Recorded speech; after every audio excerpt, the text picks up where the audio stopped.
Bien, bonjour à tous, Jean-Paul Bourg, vous êtes sur Radio Ici et Maintenant 95.2 et sur internet ici-et-maintenant.com. Vous avez en même temps sur internet le live et la vidéo du studio en direct et 95.2 en FM sur la radio. Ça c'était Alan Parsons Project, il y a un paquet de temps qu'on n'entend plus.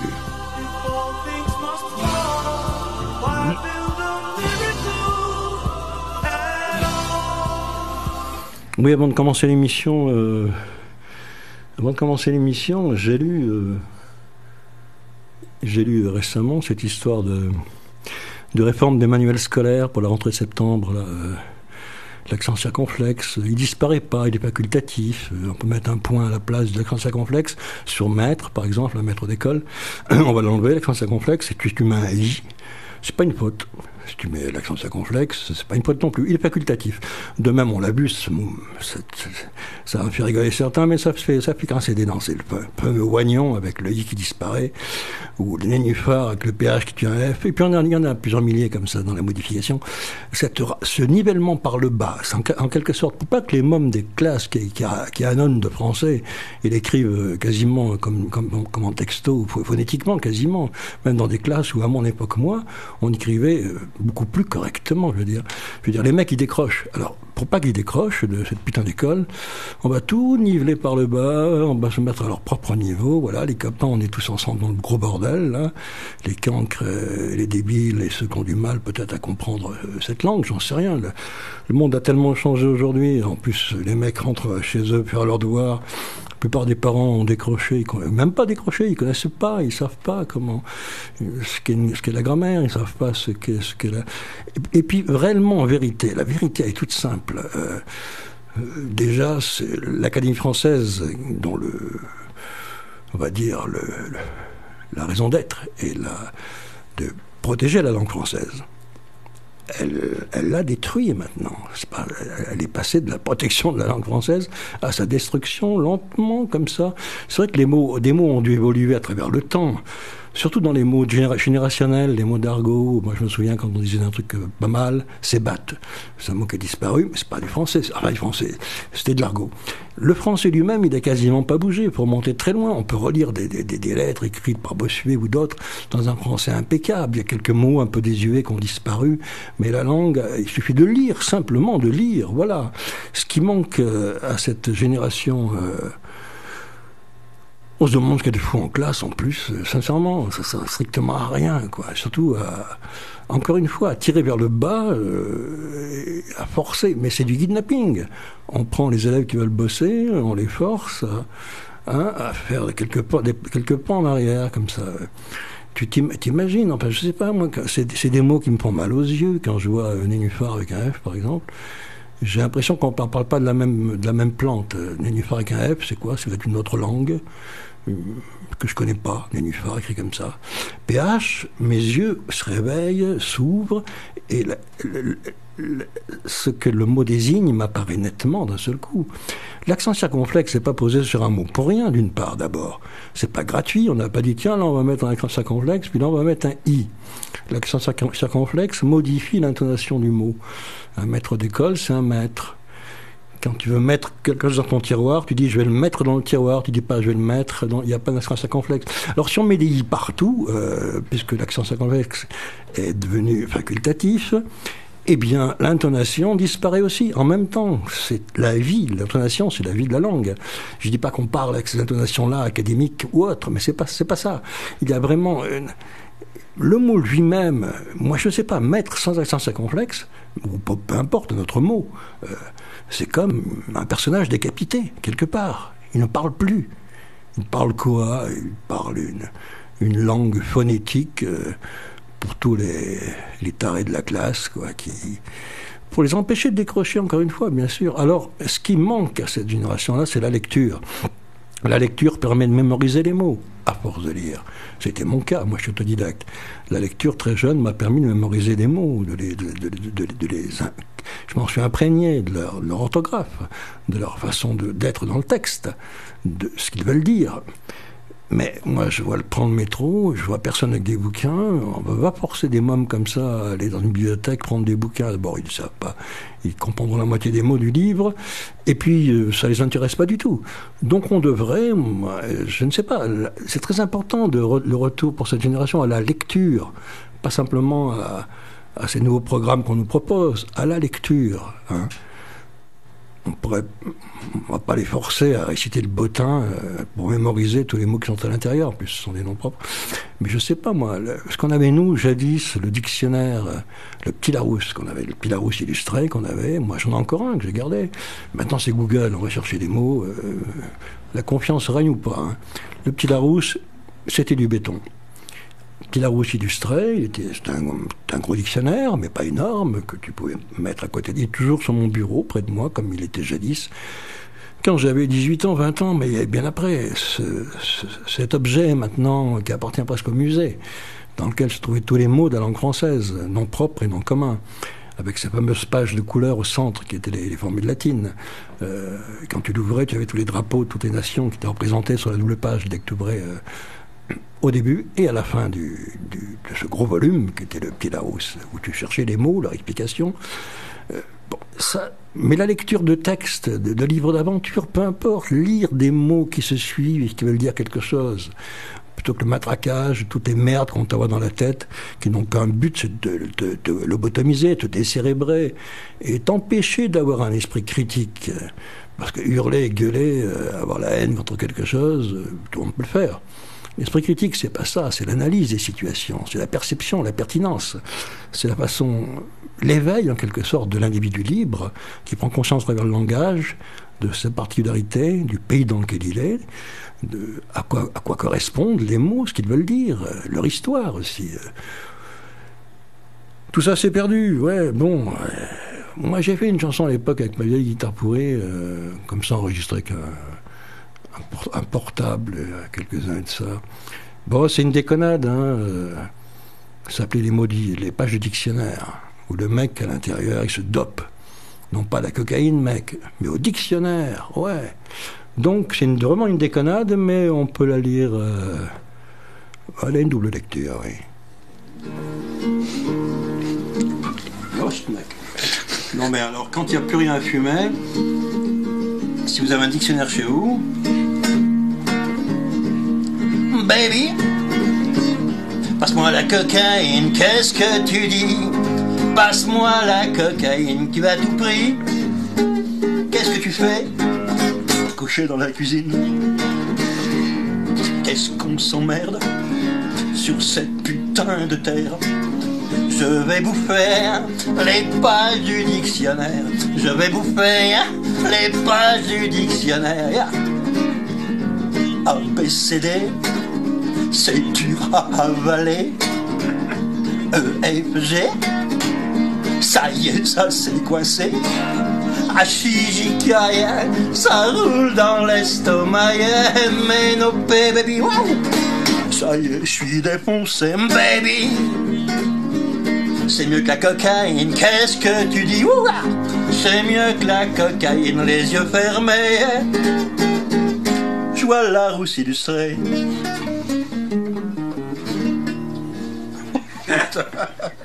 Ouais, si vous allez sur YouTube en tapant les pages du dictionnaire, suivi de mon nom, bah vous avez la vidéo en même temps. Là, on a que le son. C'est une déconnade, oui et non, en quelque sorte. S'imprégner de... ça appartient pas à cette génération-là. Je suis pas dans les classes avec eux aujourd'hui. Oui. Bon, mais peu importe. Je veux dire, on marche sur la tête depuis très longtemps déjà. Ce système emmerde royalement. Son administration est carcérale. Je suis en train de refaire une carte d'identité. Je vois les problèmes auxquels je me heurte. Manque de papier, reviens, etc. Tu me prends pour un con, ça va? Ouais, arrête ton cirque, là. Où est la simplicité de l'échange immédiat, rapide des choses, telles que je l'ai connu à une époque? On passe par un labyrinthe social aujourd'hui, où tu te perds. Certains connaissent parfaitement, par contre, le parcours du labyrinthe. Il y a des associations pour ça, des gens qui te préviennent. C'est un vrai bordel. On est dans un bordel, dans une espèce de gruyère géant infecté de l'intérieur par la politique et l'enfumage médiatico-politique. C'est ceux qui mènent le système.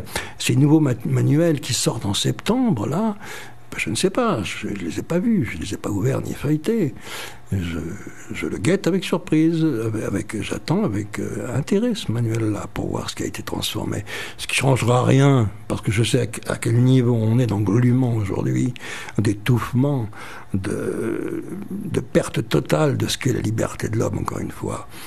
Et je reproche maintenant, moi, la France, moi je m'en fous de la France.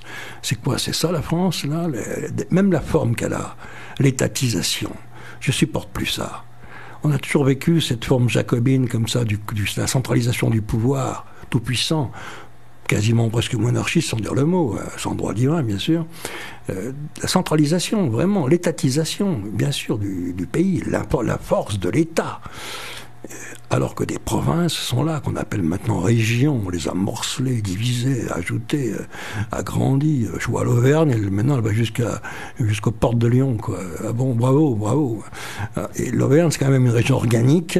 On peut redessiner, comme on le faisait à mon époque, la carte des provinces. Et on verra que ce sont des régions organiques qui ont leurs propres frontières naturelles, on pourrait dire, ou presque, quasiment. Et leurs particularités, avaient leurs particularités.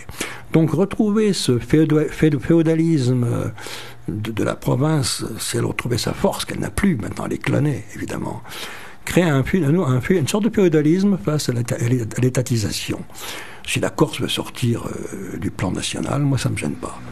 La Bretagne, l'Auvergne, même si l'Auvergne... Là, elle est sous transfusion, là. Mais bon, d'autres pays comme ça, je dis pays, oui.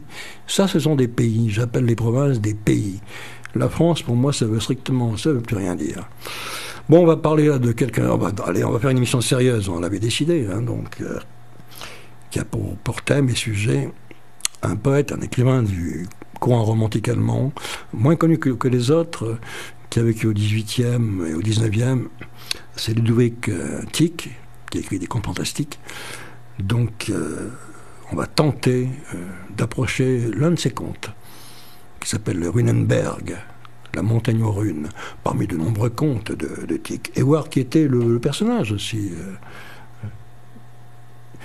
à la différence du romantisme français, justement. Ces personnages-là, ceux du romantisme allemand, Nerval, qui était un poète français, emprunt du romantisme allemand, était plus proche des gouffres. C'était pas des salonnards comme Musset ou des pleurnicheurs avec talent, comme Lamartine. Il y avait une autre dimension, on va dire. On dit métaphysique, c'est un mot, mais oui, c'est ça, de l'autre côté du miroir, oui, bien sûr.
Ouais, Ludwig Tieck, poète, on dit poète, il a écrit aussi des poèmes, mais surtout des contes, c'est ce qui nous intéresse ce soir. Il appartient donc à ce courant littéraire qu'on appelle le romantisme allemand. On connaît surtout ses contes fantastiques. Il arrive assez tôt, fin 18e, et puis début de siècle, 19e, début du siècle, du 19e siècle. Oui, je parle des siècles, pas des arrondissements de Paris. Hein. Avec les nouveaux manuels scolaires, on ne sait jamais, quoi. Bon, il est né à Berlin le 31 mai 1773, pour être précis. Johann Ludwig Tieck, T-I-E-C-K, c'est son nom d'auteur. Son patronyme social aussi. Alors, bon, le voilà au lycée de Berlin, en 1785, hein, oui, quand il arrive au lycée. Et on voit déjà la différence des poètes du romantisme allemand et du romantisme français. La différence de chez nous, qui ont surtout été des poseurs, qui singeaient Byron dans les salons, certains avec talent, bien sûr, hein, évidemment, les Musset, Gautier, et même le René de Chateaubriand, qui ont tous été bercés par les longs sanglots de Lamartine. Je l'étais aussi, moi, préado, bien sûr, je nie pas la qualité de ces textes-là. Gérard de Nerval, dans les romantiques français, l'auteur d'Aurélias, c'est le seul qu'on peut dire proche du romantisme allemand. Alors ce sont des transgresseurs, ouais, qui rêvent d'action et de mystère jusqu'à y perdre leur cervelle. Certains, oui. En France, ce sera le cas pour Nerval, mais là on parle de Tieck. Alors ils finiront pas à l'académie, par contre, hein, dans cette belle société, la leur, de l'époque judéo-chrétienne, avec son Dieu tout-puissant, sa morale sociale, la morale sociale qui était comme une excroissance de la divinité, hein, c'est-à-dire une morale chrétienne, même quand sous sa forme laïque, elle l'était. La morale, la petite morale étriquée qui enferme l'homme, la baguette en quelque sorte, la morale des cons, un mur devant les yeux, tu verras pas plus loin. Tu ne dois pas voir plus loin, ni par-dessus le mur. Contente-toi de ce qu'on t'impose comme règle. Il y a des règles. Soumets-toi aux règles. Mais attendez, moi, je viens d'un pays qui n'existe plus. Je parle de ces pays dans ces livres d'aventure qu'on lisait, dans les romans qu'on lisait. Ces autres... ça se passait pas comme ça.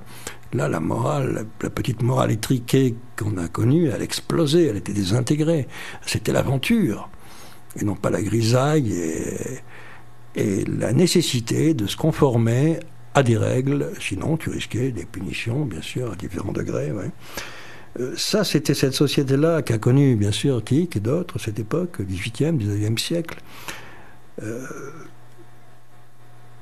Eux, le Dieu Tout-Puissant... ils choisissent plutôt le dynamitage du système, le gouffre, aussi le rêve éveillé, une autre dimension de l'esprit.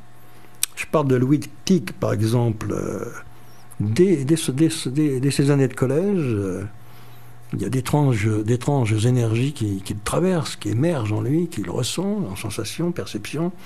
Il écrit déjà des textes sombres, et je lis « rempli d'horreur », diront certains critiques, « rempli d'horreur ». Faut pas pousser. Ils veulent surtout dire qu'ils regardent ce qu'il est interdit de voir, l'envers du monde, les autres réalités que connaissent les sorciers qui vivaient dans cette vieille Europe il y a très longtemps, bien avant le christianisme. Dans le sang, la chair, les sensations que tu peux recevoir, la vie réelle, vivante, avant qu'on range tout ça dans le tiroir des rêveries, des simples rêveries, des superstitions, des trucs d'enfants, on va dire des trucs d'enfants, dont l'adulte doit à tout prix se débarrasser. Il n'a plus le pouvoir de voler comme Peter Pan, par exemple. Dire que c'est des rêves, des trucs d'enfants, ça les rassure. En vérité, Ludwig Tieck, il est hanté par les auteurs qu'il aime et qu'il est en train de lire dans les livres. Il ne les lit pas du bout des doigts pour le seul plaisir de la lecture. Voilà une façon de lire qui est profonde, intériorisée, très loin. Il plonge, lui. Il est en immersion dans les livres qu'il lit. Quand il lit Homère, par exemple, Homère, ou Goethe, Shakespeare, Cervantes, le Don Quichotte de Cervantes, il y a là d'autres horizons, une autre manière de vivre, de voir le monde, hors des limites matérielles qu'on t'impose. Hein. Et il dit lui-même avoir fait une expérience mystique. Hein. Il avait 19 ans, en 1792. Alors, qu'est-ce qui lui est arrivé ? Et cette année-là, je lis ce qui est dit à ce sujet-là, justement, Et cette année-là, le jour de la Saint-Jean, Tieck est parti de Halle pour le Harz, après avoir écrit des lettres pendant toute la nuit. En cours de route, il assista aux obsèques d'un mineur. Il coucha dans une auberge située au milieu d'une forêt, laissant sa porte ouverte pour mieux entendre le bruit de la musique et des danses. Le lendemain, au lever du soleil, alors qu'il avait déjà repris sa route depuis quelque temps, il eut un moment d'extase, une vision, qu'il ne décrira pas vraiment, qui l'entraîne vers un être invisible, divin. Il eut l'impression qu'un autre cœur battait contre le sien. Dans un ravissement inexprimable, il versa des torrents de larmes. Ce fut le moment suprême de son existence. Il avait 19 ans, et Tieck observe lui-même que les 2 nuits passées sans dormir, juste avant, il a passé 2 nuits sans dormir, les émotions de la veille, c'est ce qu'il dit, la musique de la danse, et l'excitation causée par le spectacle de la nature, c'est ce qu'il dit, avaient créé des conditions favorables à une telle vision. Des conditions favorables, c'est-à-dire que tout était en place sans qu'il le sache, comme pour un rituel, pour que cette vision ait lieu. Touché par une sorte de doigt divin, par un dieu de l'ancienne histoire, comme ce fut le cas pour Hölderlin. Les conditions qui ont permis cette rencontre, comme un rituel. Et l'année suivante, on le voit sur les routes, cherchant les lieux, des ruines qui témoignent de l'ancienne histoire, médiévale ou plus ancienne. Il pratique aussi d'autres expériences dont on parle, aller à la rencontre de ceux qu'on dit fous. Alors, peut-être que certains, parmi ces personnes internées, certains ont réellement vu de l'autre côté du miroir. Et donc, il visite l'asile d'aliénés de Bayreuth.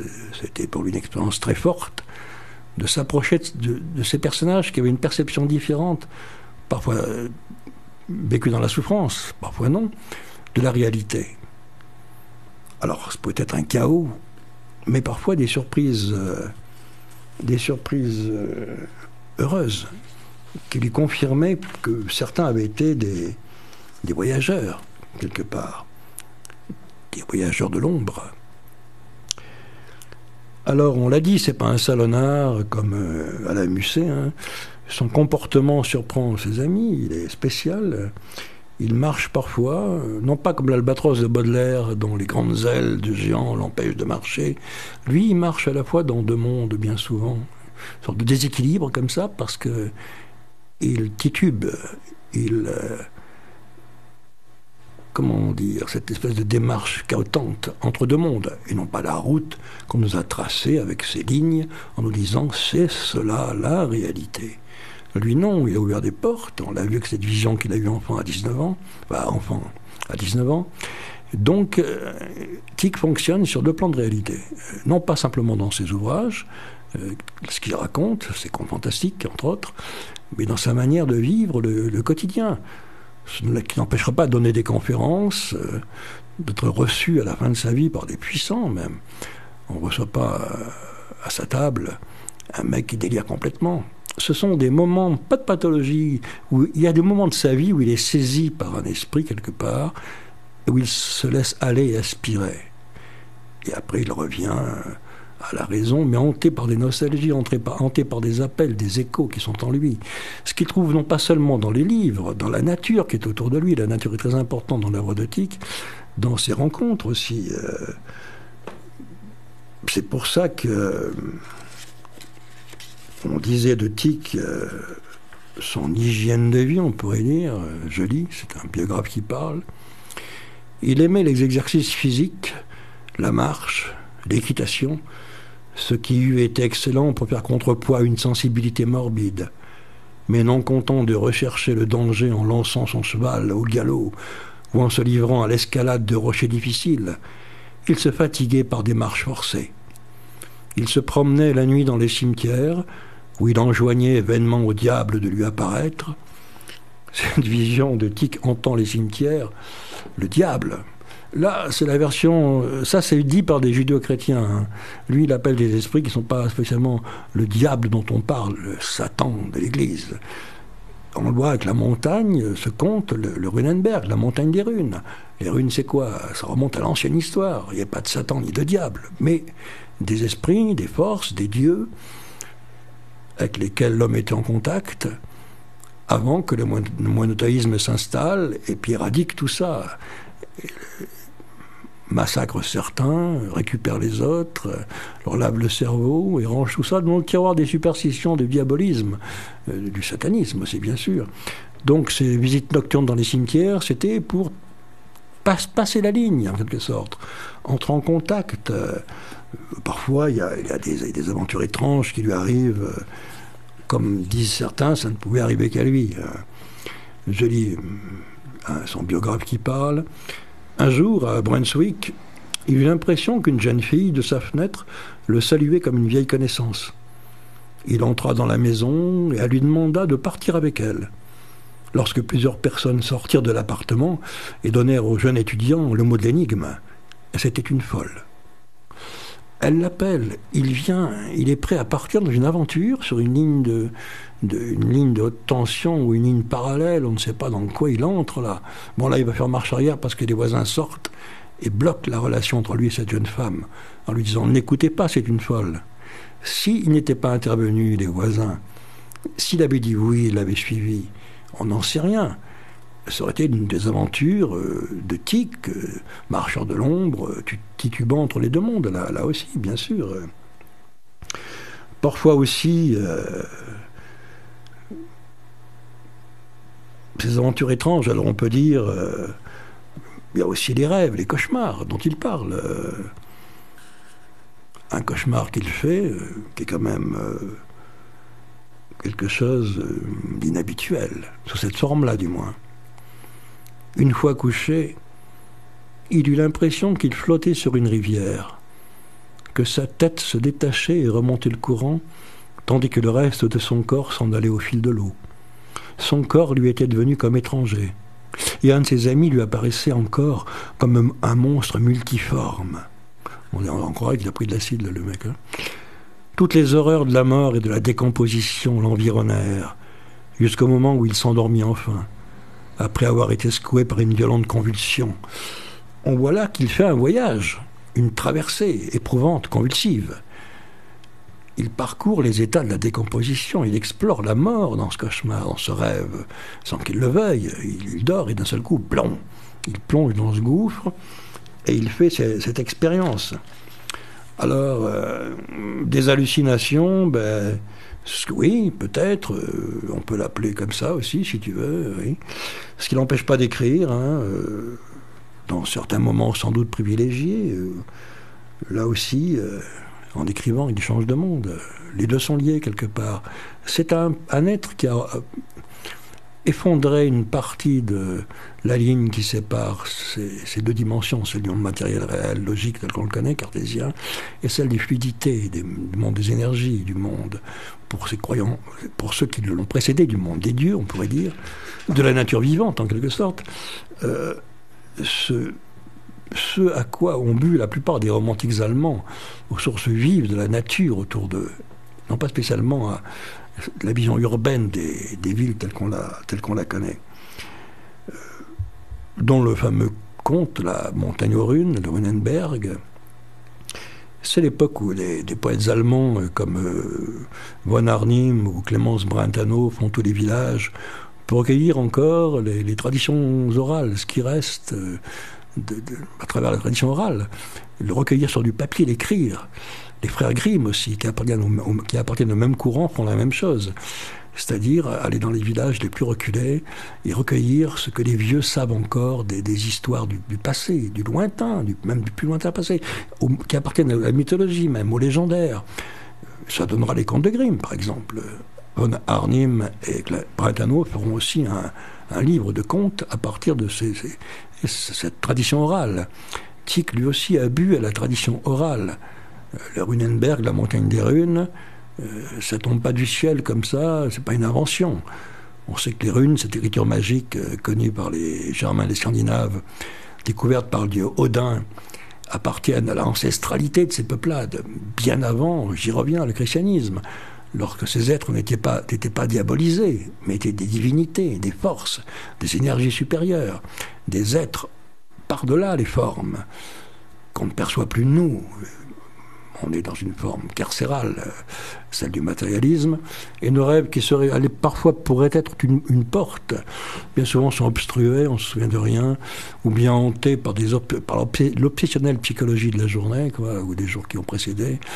Et il est très rare qu'une déflagration ouvre une fissure et t'amène de l'autre côté. Mais les rêves étaient faits jadis pour ça. Le rêve permet, Lovecraft l'a expérimenté, Nerval aussi, Tieck aussi, permet d'accéder à d'autres dimensions de l'espace et du temps. Aussi bien de retrouver des états antérieurs qui n'appartiennent pas à la notion du temps, où les choses disparaissent. Puisque selon la loi de ces anciennes peuplades, tout est cyclique, circulaire, tout revient. Rien ne disparaît dans la ligne droite comme ça, ligne de fuite avec un paradis au bout pour ceux qui croient, et puis voilà, c'est la chronologie, lundi, mardi, mercredi. Non, c'est un rythme circulaire où les choses reviennent sans cesse, comme la nature, est liée par le même mouvement, en même temps, de création, destruction, recommencement, renouveau, retour. Donc le retour est possible. Combien de poètes de cette époque ont parlé, Nerval aussi, du retour des dieux, avec un X. C'est pas simplement une nostalgie du paradis perdu, c'est aussi... Alors il y a à cette époque, ce qui est quand même étonnant, parce que dans ces contes, bon, on sait que... Parce que c'est étonnant, parce que Tieck, en 1842, un peu plus tard, assez tard quand même, connu, populaire, hein, il est invité par Frédéric Guillaume IV à Potsdam et à Berlin, et il va y rester en jouissant d'une grande popularité autour de lui, en fin de vie. Il vivra assez vieux, puisqu'il meurt âgé en 1853. Donc dans ces contes, on retrouve à la fois le christianisme est présent, le bien et le mal, tel qu'il en a hérité par la société judéo-chrétienne qui juge. Et on voit ce conflit qui apparaît, parfois culpabilité, diabolisation de certaines forces. Mais c'est tout ce paganisme qui est quelque part le merveilleux, l'étrange des contes fantastiques du romantisme noir. Et le christianisme qui considère ces divinités, ces croyances, ces esprits comme des démons. Ce conflit, il est là, présent, à fleur de page, dans les ouvrages de cette génération romantique, celle du romantisme allemand. Alors je vais vous faire la lecture, si j'y arrive, hein. Si je me souffle en cours de route, on fera autre chose. On jouera aux quatre coins, ou à ce que vous voulez. On verra. Donc, tentative de lecture de la nouvelle de Tieck, le Runenberg, la montagne aux runes.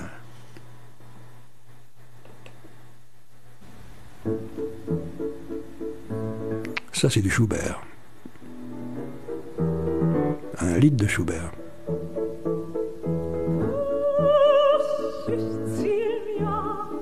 Ah oui, Lied, c'est pas dans les manuels scolaires encore. En plus, c'est d'allemand, compliqué.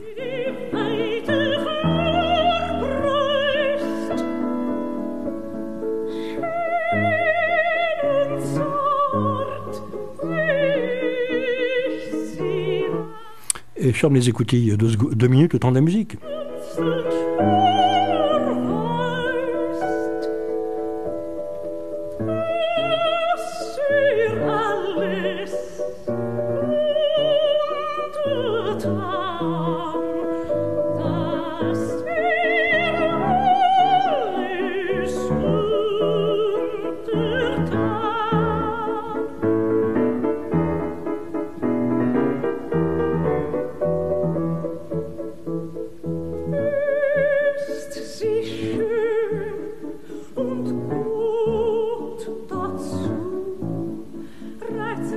Wie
Non, mais il va demander d'applaudir. Ouais, c'est quoi ça en plus je suis pas vers les standards.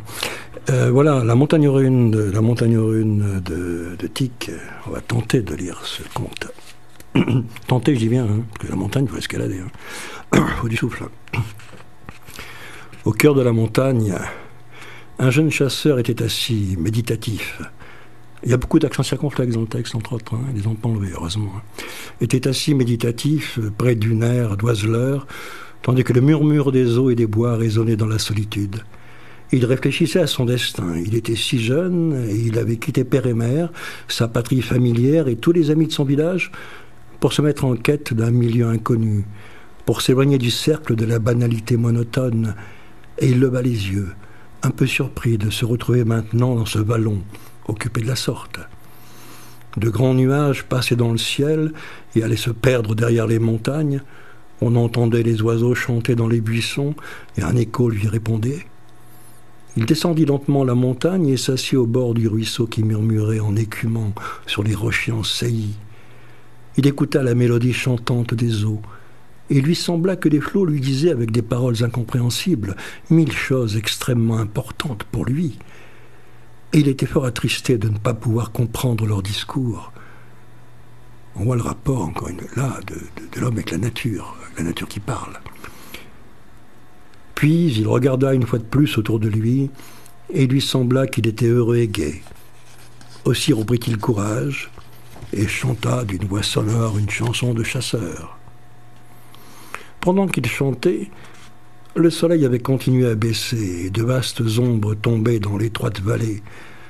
Un crépuscule rafraîchissant se répandait lentement sur la terre, et seules les cimes des arbres, comme les sommets arrondis des montagnes, étaient encore dorés par les lueurs du soir. L'âme de Christian devenait de plus en plus mélancolique. Il n'avait pas envie de retourner à son aire, et cependant il n'avait pas envie de rester là non plus. Ce lieu lui semblait très solitaire, et il éprouvait un grand désir de société humaine. Maintenant, il désirait avoir les vieux livres qu'il avait vus jadis chez son père, et qu'il n'avait jamais voulu lire, malgré toutes les instances de son père. Les scènes de son enfance lui revinrent à l'esprit, les divertissements avec la jeunesse du village, les enfants dont il avait fait la connaissance, l'école qui lui avait tant pesé, mais il avait appris quand même à écrire et à penser. Et il souhaitait retourner dans ce milieu qu'il avait quitté de plein gré pour aller chercher fortune dans des régions inconnues, dans les montagnes, parmi des étrangers, dans un métier nouveau. Tandis que l'obscurité augmentait et que le ruisseau bruissait plus fortement et que les oiseaux de nuit, au vol incertain, commençaient leur course errante, il restait toujours assis, mécontent et méditatif. Il avait envie de pleurer. Totalement indécis, il ne savait que faire et entreprendre. Machinalement, il arracha une racine qui dépassait de la terre, et soudain il entendit avec effroi dans le sol un sourd gémissement qui se prolongea sous la terre en accent plaintif, et ne se perdit mélancoliquement que dans le lointain. Ces accents pénétrèrent jusqu'au plus profond de son cœur. Ils l'émurent comme s'il avait touché à l'improviste la blessure douloureuse dont allait mourir le corps agonisant de la nature. Il se leva d'un bond, avec l'intention de s'enfuir, car il avait sans doute entendu parler jadis de l'étrange mandragore qui exhale, quand on l'arrache, des plaintes si déchirantes qu'inévitablement ces gémissements font perdre la raison. Au moment où il allait partir, Il vit derrière lui un inconnu qui le regardait amicalement et lui demanda où il voulait aller. Christian avait souhaité de la compagnie et pourtant il fut de nouveau pris de frayeur devant cette présence amicale. « Où allez-vous si vite ?» demanda encore une fois l'étranger. Le jeune chasseur essaya de rassembler ses esprits et il raconta que brusquement, la solitude avait paru si effroyable qu'il avait voulu se sauver. Le ciel était si sombre, les ombres vertes de la forêt si tristes, le ruisseau ne proférait que des lamentations. Les nuages du ciel entraînaient sa nostalgie par-delà les montagnes. « Vous êtes encore jeune, » dit l'étranger, « et sans doute ne pouvez-vous pas encore supporter la rigueur de la solitude. Je vais vous accompagner, car dans un rayon d'une lieue, vous ne trouverez de toute façon ni maison ni village. En cours de route, nous pourrons parler un peu et nous raconter quelques histoires. Cela dissipera vos idées noires. Dans une heure, la lune sortira de derrière les montagnes, et je pense qu'alors sa lumière mettra aussi plus de clarté dans votre âme. » Ils partirent, et bientôt le vieillard sembla au jeune homme une vieille connaissance. « Comment êtes-vous arrivé dans ces montagnes ?» demanda le vieillard. « En juger d'après votre langage, vous n'êtes pas de ce pays. »« Ah, dit le jeune homme, il y aurait beaucoup à dire là-dessus, et pourtant, de notre côté, cela ne mérite pas qu'on en parle, ni qu'on le raconte. J'ai été enlevé au cercle de mes parents et de ma famille, comme par une puissance étrangère à mon être. Mon esprit n'était plus maître de lui-même. Tel un oiseau qui est pris dans un filet et se rebelle en vain, mon âme était prisonnière des représentations et de souhaits étranges. Nous habitions loin d'ici, dans une plaine où l'on n'apercevait pas de montagne, à peine une élévation de terrain, quelques rares arbres ornaient l'étendue verdoyante, mais des prairies, des champs de blé, des jardins fertiles s'étendaient à perte de vue. Tel un puissant génie, un grand fleuve étincelant longeait les prairies et les champs. Mon père était jardinier au château, et il avait l'intention de me préparer à exercer moi aussi le même métier. Il aimait plus que tout les plantes et les fleurs, et il était capable de s'en occuper et de les soigner à longueur de journée, inlassablement. Il allait même jusqu'à prétendre qu'il pouvait presque parler avec elles, que leur croissance et leur développement, ainsi que les différentes formes et couleurs de leurs feuilles, lui apprenaient bien des choses. Le jardinage me répugnait, d'autant plus que mon père insistait auprès de moi, ou essayait même de me contraindre par des menaces. Je voulais être pêcheur et j'en fis l'essai, mais la vie sur l'eau ne m'allait pas non plus. Je fus alors placé en ville chez un négociant, et lui aussi, je le quittai bientôt pour retourner à la maison paternelle. Tout d'un coup, j'entendis mon père parler de montagnes qu'il avait parcourues dans sa jeunesse, des mines souterraines et de leurs ouvriers, de chasseurs et de leurs occupations. Et brusquement s'éveilla en moi l'instinct le plus précis, le sentiment que j'avais maintenant trouvé le genre de vie qui m'était destiné. Je méditais jours et nuits, et je me représentais de hautes montagnes, des gorges et des forêts de sapins. Mon imagination se créait des rochers énormes. J'entendais par la pensée le vacarme de la chasse, les cors et les cris des chiens et du gibier. Tous mes rêves en étaient pleins, et cela ne me laissait plus maintenant ni trêve ni repos. La plaine, le château, le petit jardin étroitement limité de mon père avec ses parterres de fleurs bien ordonnés, la demeure exiguë, le vaste ciel qui s'étendait si tristement alentour, alors qu'il ne tenait dans ses bras ni hauteur ni montagne élevée. Tout cela, je me mis à le trouver encore plus triste et plus détestable. J'avais l'impression que tous les hommes de mon entourage vivaient dans la plus lamentable ignorance, et que tous auraient les mêmes pensées et les mêmes sentiments que moi, si une fois seulement ce sentiment de leur misère surgissait dans leur âme. Je vécus dans cette agitation inutile jusqu'au moment où je pris un beau matin la décision de quitter pour toujours la maison de mes parents. J'avais trouvé dans un livre des renseignements sur le grand massif de montagnes le plus proche, Des gravures représentaient quelques paysages, et ce fut d'après cela que j'organisais mon itinéraire. C'était le début du printemps, et je me sentis tout à fait joyeux et léger. Je me hâtais pour quitter bien vite le plat pays, et un soir je vis dans le lointain la silhouette obscure de la montagne s'étendre devant moi. À l'auberge, je pus à peine dormir, tellement j'étais impatient de pénétrer dans la région que je considérais comme ma patrie. Étonnant, il considère comme sa patrie cette région qu'il ne connaît pas, ou qu'il a pressentie. Il y a quelque chose qu'il appelle et qui lui appartient quelque part. Bon, aparté. Alors, on reprend. À la première heure, j'étais éveillé et j'avais repris mon voyage. L'après-midi, je me trouvais déjà au milieu des montagnes que j'aimais tant, et semblable à un homme qui a trop bu, je marchais, puis je m'arrêtais un moment, regardais en arrière, et m'enivrais de tous les objets étrangers pour moi, et pourtant si familiers. Bientôt, je perdis de vue la plaine qui s'étendait derrière moi, le bruit des torrents vint frapper mon oreille. Sur les pentes abruptes, hêtres et chênes agitaient leur feuillage bruissant. Ma route me faisait longer des précipices vertigineux, imposantes et vénérables. Des montagnes bleuâtres se dressaient à l'arrière-plan. Un monde nouveau m'était ouvert.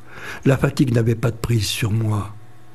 C'est ainsi qu'au bout de quelques jours, après avoir parcouru au hasard une grande partie de la montagne, j'arrivai chez un vieux forestier qui me prit avec lui sur mes instances pour m'instruire dans l'art de la chasse. Il y a maintenant 3 mois que je suis à son service. La région dans laquelle je séjournais, j'en pris possession comme d'un royaume.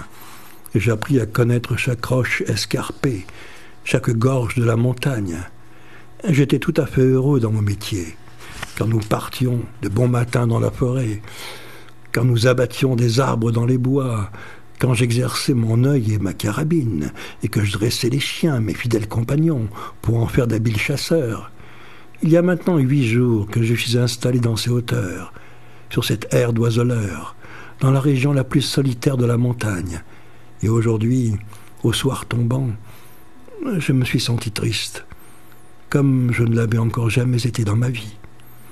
J'avais l'impression d'être tout à fait abandonné, tout à fait malheureux, et je n'arrive pas encore à me remettre de cette sombre humeur. Tandis qu'ils suivaient tous les deux une allée obscure de la forêt, un fauteuil qui bouge. Il n'avait pas de fauteuil, il marchait avec ses pieds, d'accord. L'étranger avait écouté avec attention son récit, donc. Maintenant, ils arrivaient en terrain découvert, et la lumière de la lune, dont le croissant brillait dans le ciel par-dessus la cime de la montagne, les salua amicalement.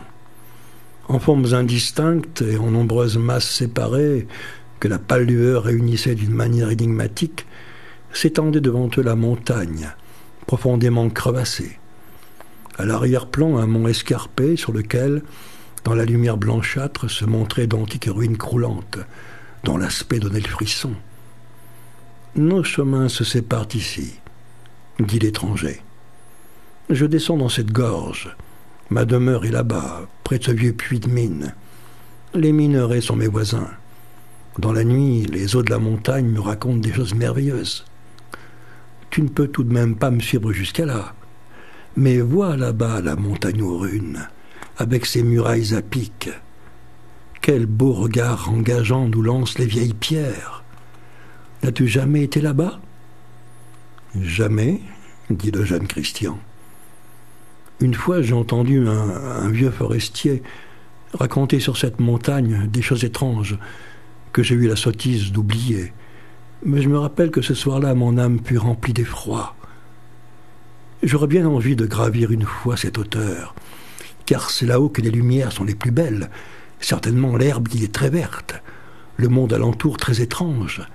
Et il est bien possible également qu'on trouve encore là-haut, à l'occasion, maintes merveilles des anciens temps. C'est à peu près immanquable, dit le vieillard. Il suffit de savoir chercher. Il suffit d'éprouver une véritable attirance au fond de son cœur pour trouver là-bas de très vieux amis et des choses splendides, tout ce que l'on désire le plus ardemment. Sur ces mots, l'étranger descendit rapidement la côte Parce qu'il y a un accent circonflexe sur côte. Alors, on ne dit pas une côte, on dit une côte, d'accord, ouais. Sans dire adieu à son compagnon, il eut bientôt disparu dans les taillis épais et peu après on cessa également d'entendre le bruit de ses pas. Le jeune chasseur ne fut pas étonné. Il se contenta de précipiter sa marche dans la direction de la montagne aux runes. Tout lui faisait signe de s'y rendre. Les étoiles semblaient diriger leur lumière de ce côté. Par une traînée resplendissante, la lune indiquait le chemin des ruines. Des nuages clairs montaient dans le ciel, et des profondeurs de la montagne, des torrents et des forêts bruissantes lui prodiguaient leur exhortation, leur encouragement. Il volait plus qu'il ne marchait. Son cœur battait. Il sentait en lui-même une allégresse si grande qu'à force de s'accroître, elle tournait à l'angoisse. Il parvint dans des contrées où il n'avait jamais été. Les rochers se firent plus abrupts. La verdure disparut peu à peu. Les parois dénudées l'interpellaient comme avec des voix courroucées, et une bise solitaire et plaintive le chassait devant elle. Il continua ainsi sa route en toute hâte, sans s'arrêter, et longtemps après minuit. Ouais, toute hâte, le mot hâte, H-A, accent circonflexe T-E. Si j'enlève l'accent, regarde le mot hâte, H-A-T-E. Sa signification est perdue. Bon, enfin, parenthèse. Il s'engagea sur un étroit sentier qu'il côtoyait de près, Navim, d'accord. Il ne fit pas attention au gouffre béant qui s'ouvrait au-dessous de lui et menaçait de l'engloutir, tellement il était aiguillonné par des représentations insensées et des désirs incompréhensibles. Maintenant, le chemin dangereux lui faisait longer une haute muraille qui semblait se perdre dans les nuages. À chaque pas, le sentier devenait plus étroit, et pour ne pas tomber dans le précipice, le jeune homme était obligé de se retenir à des pierres en saillie. Enfin, il lui fut impossible d'aller plus loin. Le sentier se terminait sous une fenêtre. Il fut contraint de s'arrêter, et il ne savait plus maintenant s'il devait faire demi-tour ou s'il devait rester. Soudain, il vit une lumière qui semblait se déplacer derrière la vieille muraille. Il suivit la lueur des yeux et découvrit qu'il pouvait plonger ses regards par la fenêtre, c'est moi qui précise, pour les gens de CM2, dans une vaste et antique salle étrangement ornée de 1000 pierres et cristaux étincelants, dont les reflets infiniment variés se déplaçaient, se confondaient mystérieusement à la lueur mouvante d'une lampe que portait une femme de haute taille, qui allait et venait dans la salle, plongée dans ses pensées. Elle ne semblait pas appartenir à la race des mortels, tellement ses membres étaient grands et forts, tellement son visage était austère. Mais pourtant le jeune homme ravi eut l'impression de n'avoir jamais vu ni pressenti une telle beauté. Il frissonnait et souhaitait cependant, en secret, qu'elle vînt jusqu'à la fenêtre et l'aperçût. Enfin elle s'arrêta, déposa la lampe sur une table de cristal, leva les yeux et chanta une mystérieuse chanson d'une voix pénétrante. Lorsqu'elle eut terminé, elle se mit à se déshabiller et à ranger ses vêtements dans une précieuse armoire. Elle enleva d'abord de sa tête un voile d'or, et de longs cheveux noirs tombèrent en un flot de boucles jusqu'à ses hanches. Puis elle détacha le vêtement qui recouvrait sa poitrine, et le jeune homme s'oublia lui-même et oublia le monde en contemplant cette beauté surhumaine. Il osait à peine respirer, tandis qu'elle détachait peu à peu tous ses voiles. Finalement, elle fit les 100 pas dans la salle, toute nue, et ses lourdes boucles flottantes formaient autour d'elle comme une mer aux vagues sombres, d'où émergeaient alternativement, dans un éclat rayonnant, les formes pures et marmoréennes de son corps sans défaut. Après un bon moment, elle s'approcha d'une autre armoire d'or, en sortit une tablette incrustée de nombreuses pierres étincelantes, rubis, diamants et autres joyaux de toutes sortes. L'examina longuement d'un œil scrutateur. Avec ses couleurs et ses lignes variées, la tablette semblait former une figure étrange et incompréhensible. Parfois, lorsque son éclat miroitant avait frappé son regard, le jeune homme était douloureusement ébloui, puis des reflets verts et d'un bleu chatoyant calmaient son œil. Quant à lui, il se tenait là, dévorant les objets du regard, et en même temps plongé dans une profonde méditation. Un abîme de forme et d'harmonie, de nostalgie et de volupté s'était ouvert en lui-même. Des essaims de notes zélées, des mélodies mélancoliques et joyeuses passaient tour à tour dans son âme, qui était remuée jusque dans ses tréfonds. Il voyait surgir en lui-même un monde de douleur et d'espoir, de puissants rochers merveilleux de confiance et d'assurance altière, de grands fleuves dont le cours semblait plein de mélancolie. Il ne se reconnaissait plus, et il fut rempli d'effroi lorsque la belle ouvrit la fenêtre, lui tendit la table magique de pierre et dit ces quelques mots: « Prends ceci en souvenir de moi. » Il saisit la tablette et sentit aussitôt que la figure passait invisiblement dans son cœur, et la lumière, et la femme à la puissante beauté, et l'étrange salle avaient disparu. Ce fut comme si une nuit obscure aux courtines de nuages envahissait son âme. Il chercha ses anciens sentiments, cet enthousiasme et cet amour incompréhensible. Il contempla la précieuse tablette sur laquelle se reflétait faiblement la lueur bleuâtre de la lune à son déclin. Au point du jour, lorsqu'il descendit très rapidement la hauteur escarpée, épuisé, pris de vertige et à moitié endormi, il tenait encore la tablette fortement serrée dans ses mains. Le soleil frappa le visage du dormeur. En se réveillant, il se retrouva sur une riante colline. Il regarda autour de lui, aperçut loin derrière lui, et encore à peine reconnaissable, à l'extrême limite de l'horizon, les ruines de la montagne aux runes. Il chercha la tablette et ne la trouva nulle part.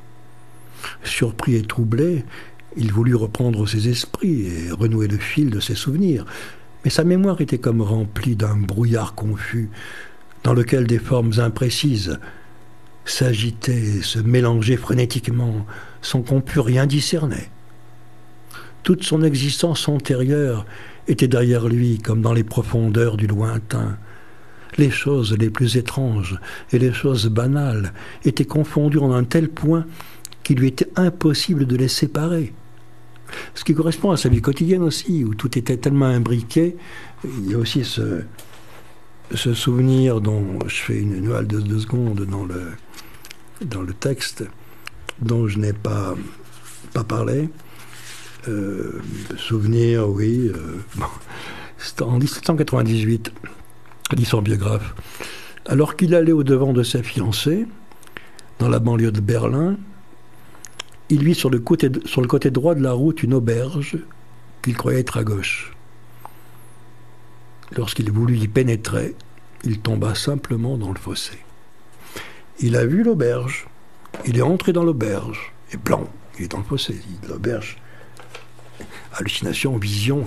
Ça, on parle de son quotidien, là. C'est pas le conte fantastique que je suis en train de lire, pour dire que les deux natures étaient, à certains moments, vraiment imbriquées en lui-même en tant que personnage de ce courant du romantisme allemand. Poursuite du texte.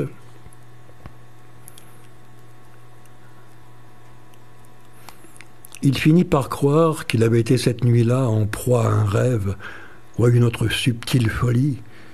Seulement, il ne comprenait toujours pas comment il avait pu venir se perdre si loin, dans une contrée inconnue et écartée. Encore à moitié somnolent, il descendit la pente de la colline et arriva sur un chemin frayé qu'il conduisit de la montagne jusqu'à la plaine. Tout lui était inconnu. Au début, il croyait qu'il arriverait dans son pays natal, mais il vit une contrée toute différente et finit par supposer qu'il devait se trouver de l'autre côté de la limite méridionale du massif montagneux, où il était entré par le nord au printemps. Vers midi, il se trouva au-dessus d'un village. Une fumée paisible s'élevait de ses chaumières. Des enfants en habit de fête jouaient sur une place couverte de gazon. Et de la petite église, les accents de l'orgue et le chant des fidèles lui parvenaient. Tout cela s'empara de lui avec une douce et indescriptible mélancolie. Tout le remplissait d'une si profonde émotion qu'il ne put s'empêcher de pleurer. Les jardins étroits, les petites chaumières avec leurs cheminées fumantes, les champs de blé aux limites rectilignes, lui rappelaient l'indigence de la pauvre race humaine, sa dépendance à l'égard du sol bienveillant, à la charité duquel elle doit s'en remettre. En même temps, le chant et la musique de l'orgue remplissaient son cœur d'une piété qu'il n'avait jamais éprouvée. Ses sentiments et ses désirs de la nuit lui paraissaient scandaleux et sacrilèges. Tel un enfant, pauvre et humble, il voulait de nouveau se joindre aux hommes, comme à ses frères, et bannir de son âme les sentiments et les projets impies. L'on voit l'influence judéo-chrétienne qui a imprégné le récit et créé le conflit entre ces anciennes croyances, peuplades, histoires, légendes, mythologies, encore présentes dans la pierre de cette montagne rune, et le monothéisme qui a arrangé dans le satanisme toutes les apparitions. Donc là, culpabilité, j'ai été en contact avec le mal, j'écoute cette musique d'orgue qui vient d'église, je retrouve avec la paix de ce petit village le bonheur, le bien moral, le bien religieux, le mal religieux qui est aussi le mal moral. Les deux sont imbriqués dans cette époque, je précise. Dans la société, ça dure assez longtemps. Ça dure même encore de certaine manière. Donc, oui, mais tout ça me fait en sorte... Oui, ce jour-là, le village célébrait la fête de la moisson. Et tout le monde était d'humeur joyeuse. Les enfants endimanchés se réjouissaient en songeant aux danses et aux gâteaux. Sur la place du village, qui était entourée de jeunes arbres, les jeunes gens faisaient tous les préparatifs de leur fête d'automne. Les musiciens étaient installés et essayaient leurs instruments. Christian sortit encore une fois dans la campagne pour se recueillir et se livrer à ses méditations. À chaque fois qu'il sort dans la campagne, il faut qu'il se ressource avec la nature inviolée quelque part, même pas celle du village, celle de la solitude. Peu de temps, il revient, puis il rentra dans le village, alors que tout le monde s'était déjà réuni pour se réjouir et pour célébrer la fête. La blonde Élisabeth, une des personnes qu'il rencontre dans ce village, était présente elle aussi avec ses parents. Et l'étranger se mêla à la troupe joyeuse. L'étranger parle de lui. Élisabeth dansait, et pendant ce temps, il eut bientôt engagé une conversation avec le père, qui était fermier, et une des personnes les plus riches du village. La jeunesse et la conversation de l'hôte étranger parurent lui plaire, et c'est ainsi qu'ils se mirent d'accord en peu de temps. Christian entrerait chez lui comme jardinier. Il pouvait entreprendre la chose, car il espérait que maintenant les connaissances et les occupations qu'il avait tant méprisées dans son pays natal lui seraient enfin utiles. À partir de ce moment, une nouvelle existence commença pour lui. Il alla habiter chez le fermier et fut considéré comme faisant partie de la famille. Avec son état, il changea également de costume. Il était si bon, si serviable et toujours aimable. Il s'acquittait de son travail avec tant de zèle que bientôt tout le monde dans la maison, mais surtout la fille, éprouva de l'attention pour lui. Toutes les fois qu'il la voyait partir pour l'église le dimanche, il tenait près pour elle un joli bouquet de fleurs, dont elle le remerciait avec une amabilité rougissante. Lorsqu'il ne la voyait pas durant la journée, elle lui manquait. Puis elle lui narrait le soir des contes et des histoires gaies. Chacun devint de plus en plus nécessaire à l'autre, et les parents, qui le remarquèrent, le plus grand travailleur et le plus beau gars du village, dès le premier instant, ils avaient eux-mêmes éprouvé pour lui une certaine affection et une certaine amitié. Au bout de 6 mois, Élisabeth fut son épouse. Le printemps était revenu, les hirondelles et les oiseaux chantaient, le jardin avait sa plus belle parure, les noces furent célébrées au milieu d'une grande joie, le marié et la mariée semblaient enivrés par leur bonheur. Tard dans la soirée, lorsqu'ils allèrent dans leur chambre, le jeune époux dit à sa femme chérie « Non, tu n'es pas cette apparition qui jadis m'a rempli de ravissement au cours d'un songe et que je ne peux jamais oublier complètement.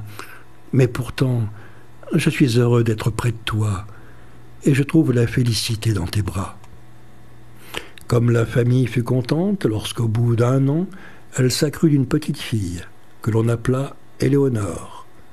Certes, Christian devenait parfois un peu plus grave lorsqu'il contemplait l'enfant, mais sa gaieté juvénile revenait quand même toujours. C'était à peine qu'il songeait encore à son ancien genre de vie. car il se sentait tout à fait chez lui et content.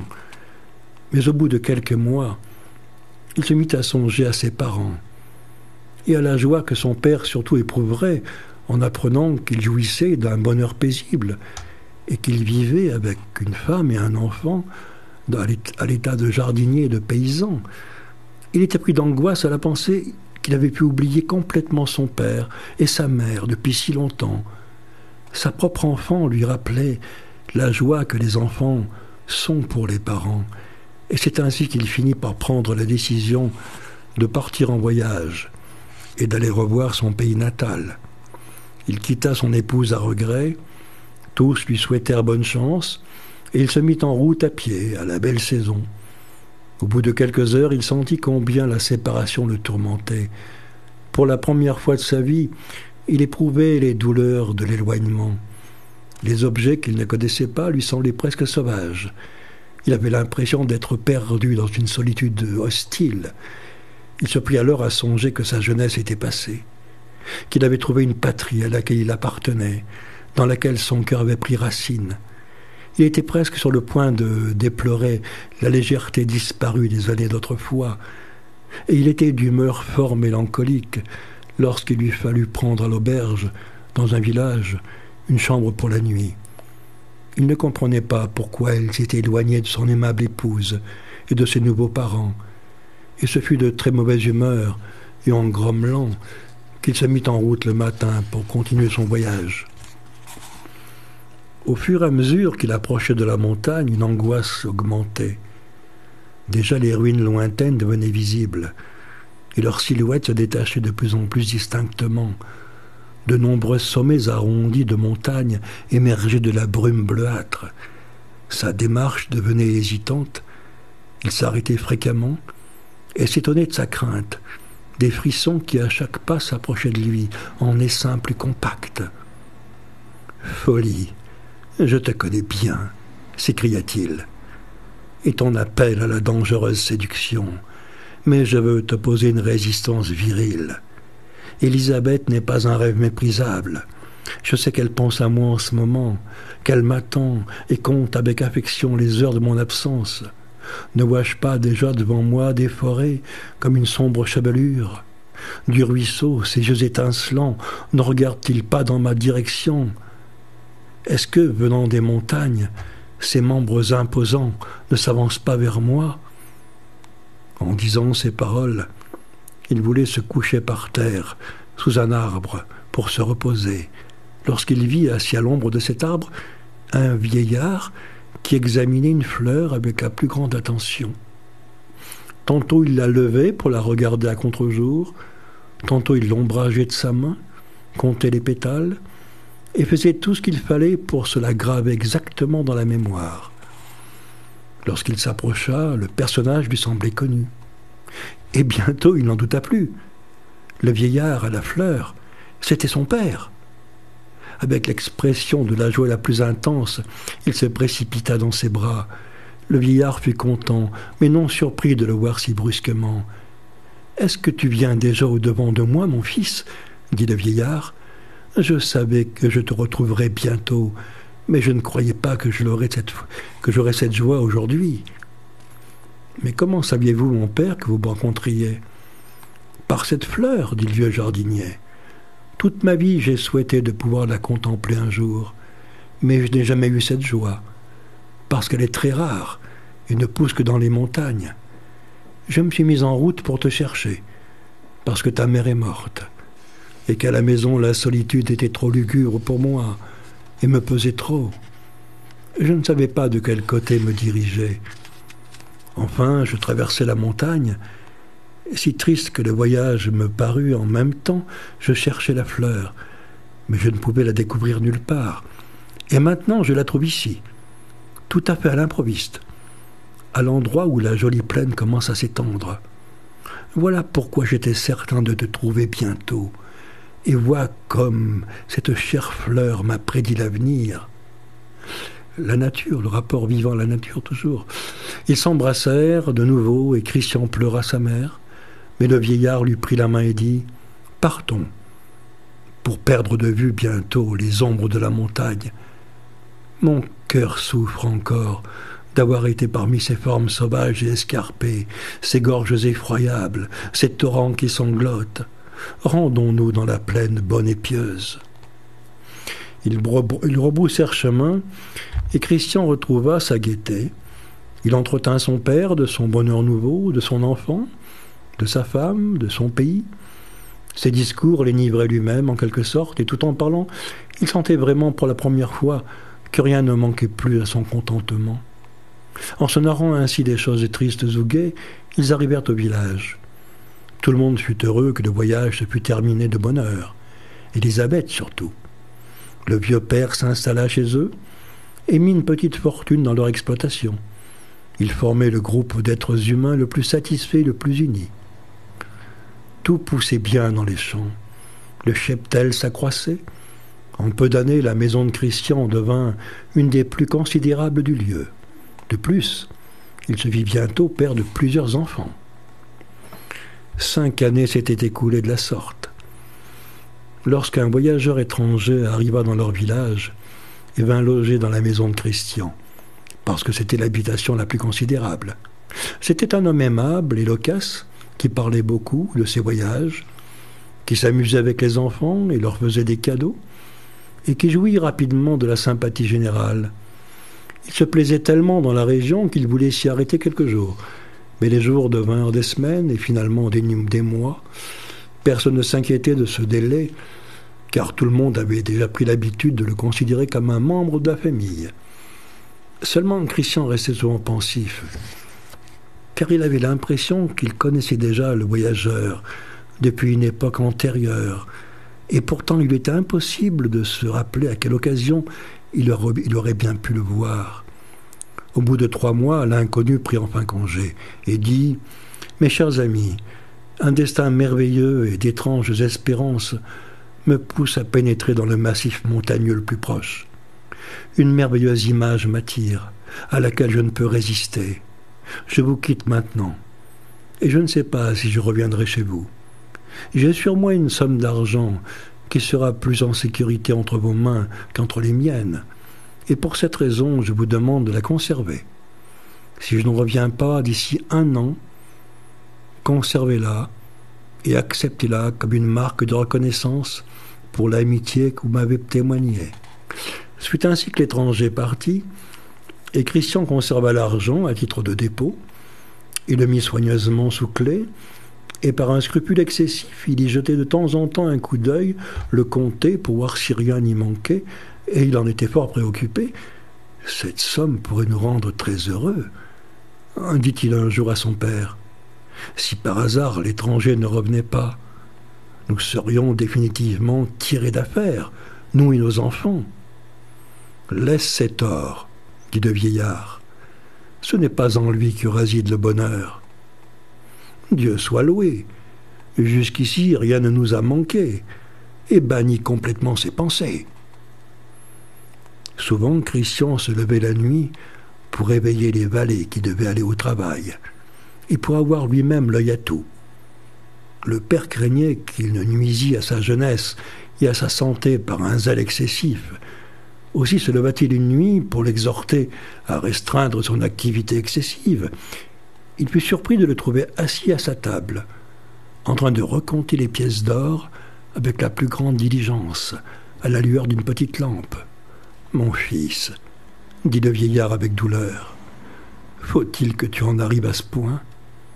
Est-ce que ce métal maudit n'a été apporté sous ce toit que pour notre malheur ? Réfléchis, mon cher enfant. De cette manière, le démon dévorera fatalement ton sang et ta vie. » « Oui, » dit Christian, « je ne me comprends plus moi-même. Ce métal ne me laisse aucun repos, ni le jour ni la nuit. Voyez comment il recommence à me regarder en ce moment, si bien que son éclat rougeâtre pénètre si profondément dans mon cœur. Écoutez comme il teinte ce sang qui est de l'or. Il m'appelle quand je dors, je l'entends lorsque la musique résonne, lorsque le vent souffle, lorsque des gens parlent dans la rue. Si le soleil brille, je ne vois que ses yeux jaunes qui clignent à mon adresse, voulant me glisser à l'oreille une parole amoureuse. Et ainsi, je suis bien obligé de me lever nuitamment, à seule fin de satisfaire cette ardeur amoureuse. Et alors je le sens, qui se réjouit ici et jubile intérieurement lorsque je le touche de mes doigts. La joie le rend de plus en plus rutilant, de plus en plus magnifique. Tenez, regardez donc, vous-même, l'ardeur de son ravissement. Pleurant et frissonnant, le vieillard prit son fils dans ses bras, pria et dit ensuite « Mon petit Christian, il faut que tu te tournes de nouveau vers la parole de Dieu. Il faut que tu ailles plus assidûment à l'église et avec une plus grande piété, sinon tu languiras et tu te consumeras dans la plus triste détresse. » Cet or est devenu vivant. Cet or lui parle. Cet or a une sensation et un désir d'amour pour lui. Cet or est la transfiguration et la métamorphose d'autre chose, en vérité, que l'or qu'il voit devant ses yeux. Enfin bon. L'argent fut de nouveau mis sous clé. Christian promit de changer, de rentrer en lui-même, et le vieillard fut tranquillisé. Déjà 1 an et plus s'était écoulé et on n'avait pas encore pu obtenir la moindre nouvelle de l'étranger. Le vieillard finit alors par céder aux instances de son fils, et l'argent laissé par l'étranger fut placé en terre et autrement. Dans le village, on parla bientôt de la richesse du jeune fermier, et Christian semblait extraordinairement satisfait et content, si bien que le père se félicitait de le voir si bien et si gai. Désormais toute crainte avait disparu de son âme. Aussi quel ne fut pas son étonnement lorsqu'un soir Élisabeth le prit à part et raconta en pleurant au vieux père qu'elle ne comprenait plus son mari. Il tenait des discours tellement incohérents, la nuit surtout. Il avait des cauchemars. Souvent, il errait longuement dans la chambre, tout en dormant, sans s'en apercevoir, et racontait des choses merveilleuses qui la faisaient souvent frissonner. Ce qui l'épouvantait le plus, c'était sa gaieté pendant le jour, tellement son rire était féroce et insolent, son regard égaré et lointain. Le père fut effrayé, et l'épouse attristée continua. Il parle toujours de l'étranger, et il affirme qu'il l'a déjà connu autrefois, car cet homme étranger est en réalité une femme d'une beauté merveilleuse. En outre, il ne veut absolument plus aller dans les champs ou travailler au jardin, car il dit qu'il entend d'effroyables gémissements souterrains dès qu'il arrache la moindre racine. Il tressaille, et toutes les plantes et toutes les herbes semblent le remplir d'épouvante, comme si c'étaient des fantômes. « Dieu infiniment bon !» s'écria le père. « Cette soif redoutable, s'est-elle déjà si profondément racinée en lui que les choses aient pu en venir là ? Ainsi son cœur ensorcelé n'est plus humain, il est de froid métal. Celui qui n'aime plus les fleurs ne peut plus aimer ni craindre Dieu. » Le jour suivant, le père alla se promener avec son fils et lui répéta un grand nombre des choses qu'Élisabeth lui avait apprises. Il exhorta à être pieux et à consacrer son esprit à de saintes méditations. Christian dit « Volontiers, mon père. Souvent, d'ailleurs, je me sens tout à fait bien, et tout me réussit parfaitement. Pendant longtemps, pendant des années, je peux oublier la véritable forme de mon être intime et mener aisément une existence qui m'est pour ainsi dire étrangère. Mais ensuite, soudain, l'astre dominant que je suis moi-même se lève dans mon cœur comme une nouvelle lune et triomphe de la force étrangère. Je pourrais être tout à la fois heureux, mais une fois au cours d'une étrange nuit, un signe mystérieux, en passant par ma main, s'est profondément imprimé dans mon âme. Souvent la figure magique dort et repose. Je pense qu'elle a disparu, mais alors la voilà qui recommence à sourdre comme un poison en s'agitant toutes ses lignes. Elle accapare alors mes sentiments et mes pensées, et tout ce qui m'entoure a été métamorphosé, ou plutôt absorbé par cette figure. L'homme qui délire et saisi d'effroi à la vue de l'eau, et le poison qu'il a reçu dans son organisme devient encore le plus virulent. Eh bien, il m'arrive la même chose en présence de toutes les figures anguleuses, de chaque ligne, de chaque rayon. Tout veut alors accoucher la forme qui habite en moi et la mettre au monde. et mon esprit et mon corps éprouvent de l'angoisse. De même que l'âme l'a conçue par une sensation venue de l'extérieur, de même elle le veut alors, dans un effort douloureux, ramener cette forme jusqu'à la sensation extérieure pour s'en débarrasser et retrouver la raison. Ce fut un astre funeste qui t'éloigna de nous, dit le vieillard. Tu étais né pour une existence paisible. Ton esprit avait un penchant pour le calme et pour les plantes. Et voilà que ton inquiétude te fit partir et te mena dans la compagnie des pierres retournées à l'état sauvage. Les rochers, les falaises déchiquetées avec leurs formes abruptes auront profondément ébranlé ton âme et implanté en toi la soif dévastatrice du métal. Tu aurais toujours dû te garder et te préserver de la vue des montagnes. Et c'est du reste ainsi que je pensais t'élever, mais le destin ne l'a pas voulu. Ton humilité, ton calme, ta simplicité enfantine sont ensevelis sous l'arrogance, la barbarie et la présomption. Non, dit le fils, je me rappelle très nettement que c'est d'abord une plante qui m'a révélé le malheur de toute la terre. C'est seulement depuis lors que je comprends les soupirs et les plaintes qui sont perceptibles de tous côtés dans la nature entière. Si seulement on daignait prêter l'oreille, dans les plantes, les herbes, les fleurs et les arbres, tout se meut, s'agite douloureusement. C'est une unique et vaste plaie. Ils sont le cadavre de magnifiques mondes de pierre qui ont vécu autrefois. Ils offrent à nos yeux le spectacle de la plus effroyable décomposition. Maintenant, je comprends bien que c'était là ce que cette racine voulait me dire avec son profond gémissement. Dans sa douleur, elle s'est oubliée et m'a tout trahi. C'est pourquoi toutes les plantes qui verdoient sont tellement irritées contre moi et cherchent à me tuer. Elles veulent effacer de mon cœur cette figure bien-aimée, et gagner mon âme à chaque printemps, avec leur physionomie grimaçante de cadavre. Vieillard, elles t'ont trompé d'une manière inadmissible et perfide, car elles ont entièrement pris possession de ton âme. Tu n'as qu'à interroger les pierres. Tu seras étonné quand tu les entendras parler. Le père le regarda longuement, et il ne lui fut plus possible de rien lui répondre. Ils retournèrent à la maison sans mot dire, et maintenant le vieillard ne pouvait s'empêcher d'être effrayé lui aussi, en voyant la gaieté de son fils, car il lui semblait tout à fait bizarre.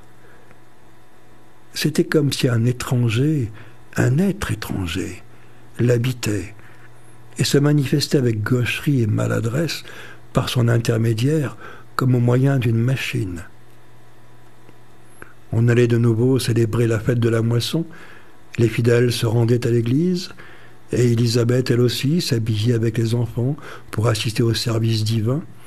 Son mari se disposait à les accompagner, lui aussi, mais avant même d'arriver à la porte de l'église, il fit demi-tour et sortit du village, plongé dans une profonde méditation. Il s'assit sur la hauteur, il vit de nouveau au-dessous les toits qui fumaient. Il entendit le chant et les accents de l'orgue venant de l'église. Des enfants endimanchés dansaient et jouaient sur le vert gazon. « Comme j'ai perdu ma vie dans un rêve, se dit-il. Des années se sont écoulées depuis que je suis descendu d'ici, traversant la foule des enfants. Ceux qui jouaient alors, ici, sont aujourd'hui sérieux dans l'église, là-bas. Je suis aussi entré dans l'édifice.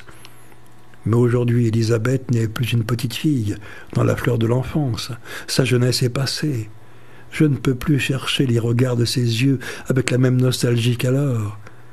C'est ainsi que dans ma légèreté, j'ai négligé un bonheur éternel et sublime pour en obtenir un qui est temporel et passager. » La suite dans quelques instants.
plutôt que se mêler à la fête des moissons, je continue, plein de nostalgie, il gagna la forêt voisine et s'enfonça au plus profond de ses ombrages.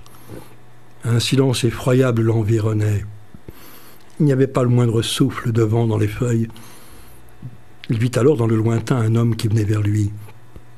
Il le reconnut pour l'étranger. Il eut peur. Et sa première idée fut que cet homme lui réclamerait son argent. Lorsque le personnage se rapprocha un peu, il vit à quel point elle s'était trompée, car les contours qu'il avait cru discerner s'effondrèrent, pour ainsi dire, en eux-mêmes. Une vieille femme de la plus extrême laideur se dirigea vers lui. Elle était revêtue de haillons crasseux. Un fichu en lambeaux retenait quelques cheveux grisonnants. Elle boitait en s'appuyant sur une béquille. D'une voix terrible, elle adressa la parole à Christian et lui demanda son nom et son état. Il lui répondit d'une manière détaillée, sur quoi il dit « Mais toi, qui es-tu » ? « On m'appelle la femme des bois, dit-elle. Et n'importe quel enfant peut donner des renseignements sur mon compte. Ne m'as-tu jamais connu ?» En disant ces dernières paroles, elle lui tourna le dos. Et Christian crut reconnaître entre les arbres le voile d'or, la démarche majestueuse, les membres imposants. Il voulut se précipiter à sa suite, mais ses yeux ne la retrouvèrent plus. À ce moment, un objet brillant attira ses regards dans l'herbe verte. Il le ramassa et revit la tablette magique aux pierres précieuses multicolores, à l'étrange dessin qu'il avait perdu tant d'années auparavant. La figure et les reflets multicolores s'imposèrent à tous ses sens, avec la plus subtile vigueur. Il la pressa bien fort pour se convaincre qu'il la tenait de nouveau dans ses mains. Et ensuite, il rentra vite au village, en l'emportant. Il rencontra son père. « Voyez, lui cria-t-il, ce dont je vous avais parlé si souvent, ce que je ne croyais voir qu'en rêve, m'appartient désormais véritablement, sans aucun doute possible. » Le vieillard examina longuement la tablette et dit « Mon fils, je frissonne au plus profond de mon cœur lorsque j'examine les linéaments de ces pierres et que je devine par un pressentiment la signification de cette combinaison de mots.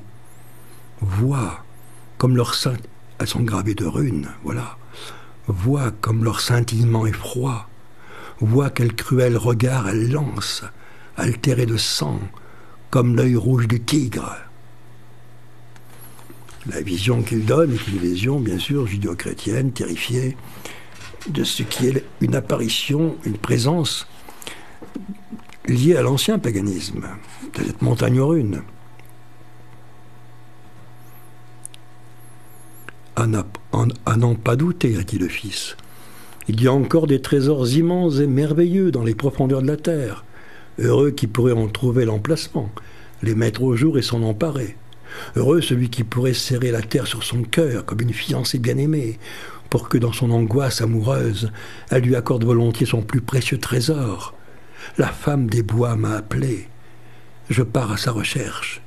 Il y a près d'ici un vieux puits de mine, effondré, qu'un mineur a creusé, il y a des siècles déjà. Peut-être que je la trouverai là-bas. Il s'éloigna rapidement. Le vieillard fit de vains efforts pour le retenir. Il eut bientôt disparu à ses yeux. Au bout de quelques heures, après bien des efforts, le père arriva au vieux puits de mine. À l'entrée, il vit des traces de pas imprimées dans le sable et fit demi-tour en pleurant. Persuadé que dans sa démence, son fils y avait pénétré, y avait été englouti dans des trous profonds où l'eau s'était accumulée depuis très longtemps. À partir de ce moment, il fut toujours triste et en larmes.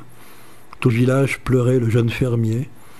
Élisabeth était inconsolable, les enfants se lamentaient bruyamment. Au bout de 6 mois, le vieux père était mort.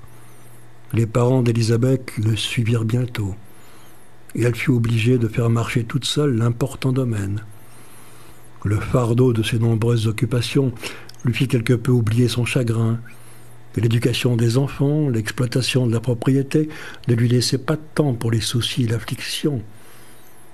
Aussi se résolut-elle, au bout de 2 ans, à se remarier. Elle accorda sa main à un jeune homme au caractère enjoué qu'il avait aimé dans sa jeunesse. Mais tout prit bientôt une nouvelle tournure dans la maison.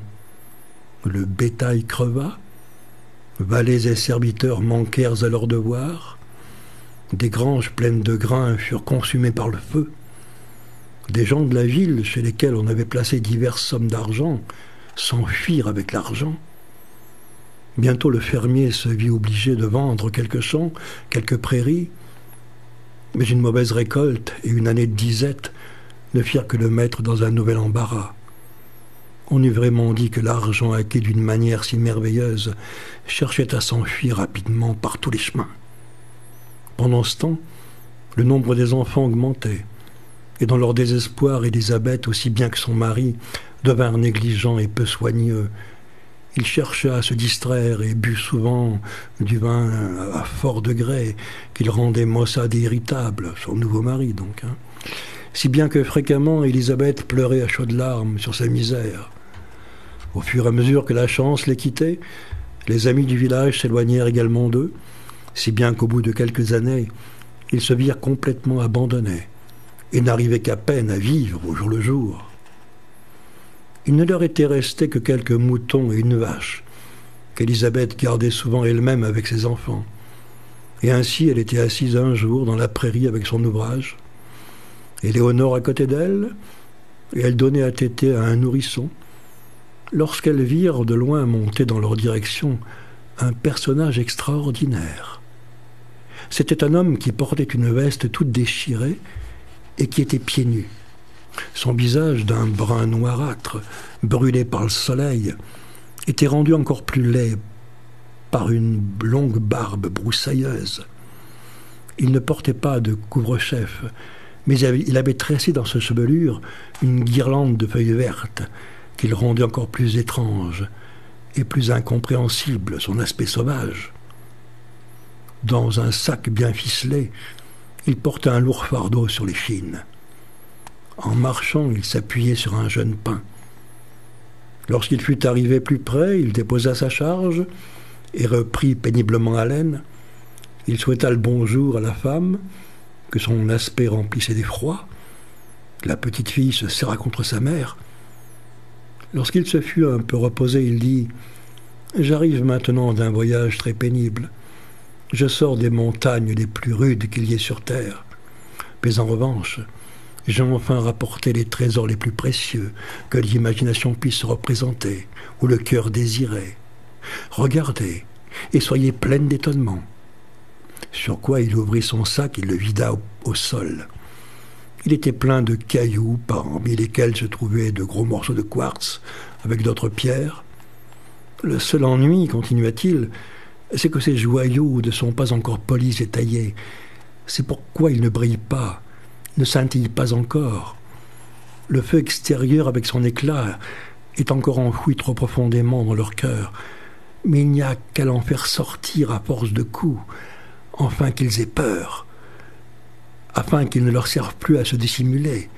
De la sorte, on voit bien leur véritable nature. En disant ces mots, il prit une pierre dure et la heurta violemment contre une autre, si bien que des étincelles rouges jaillirent. « Avez-vous vu l'éclat » s'écria-t-il.